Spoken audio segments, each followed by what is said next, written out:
तो चलिए बेटे, आज इस लेक्चर में ना हम प्रॉब्लम नंबर 18 सॉल्व करने जा रहे हैं रिजिड बॉडी डायनामिक्स की।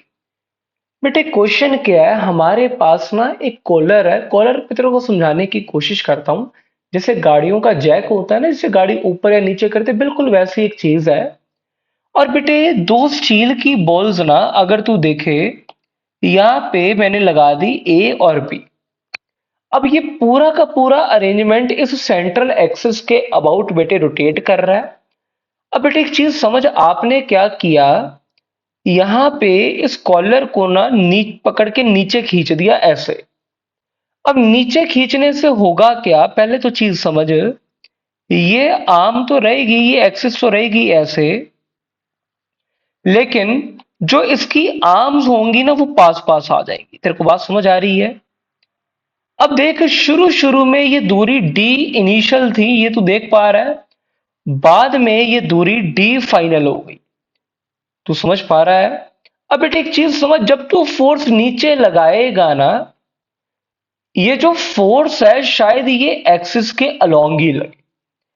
अब अगली चीज समझ, पूछा गया है इसको नीचे किया, नीचे करने पे दूरी घटी, दूरी घटी। आप ये बताओ इसको नीचे करने में कितना वर्क लगा होगा?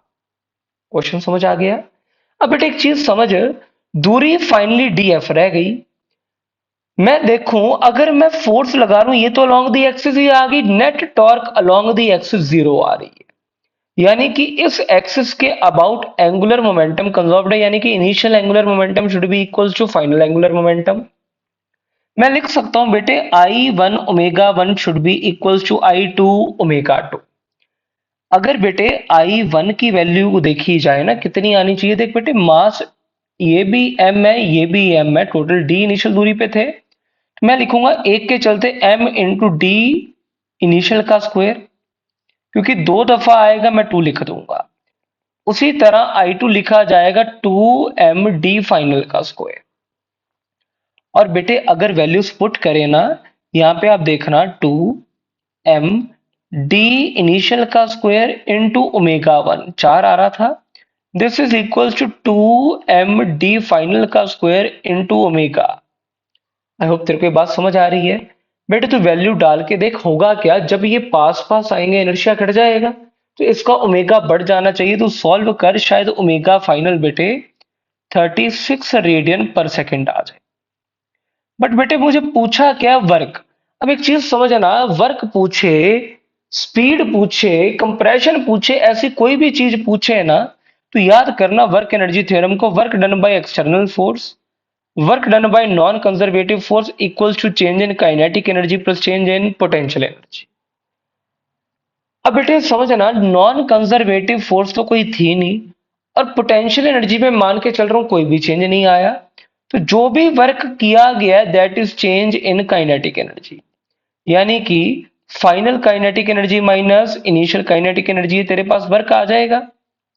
कितना आएगा? फाइनल का मतलब हो गया half I final into omega final का square minus half I initial into omega initial का स्क्वायर। ओमेगा फाइनल आपने 36 निकाल लिया, ओमेगा इनिशियल 4 दिया हुआ है, आई फाइनल आई इनिशियल की वैल्यूज आप पुट करो, ये रिजल्ट आपके पास निकल के आएगा 1.44 जूल। सारा डाटा गिवन, आप वैल्यूज डालना, आपके पास रिजल्ट आएगा। बेटे आप सभी ना इस क्वेश्चन को सॉल्व कर कर एक बार रिजल्ट मैच करिए। अगर इस क्वेश्चन में आपको कोई भी डाउट है तो प्लीज नीचे दे कमेंट सेक्शन में जरूर पूछिए, और चेक करिए कि क्या ये आपका आंसर मैच कर रहा है कि नहीं कर रहा। Thanks for watching.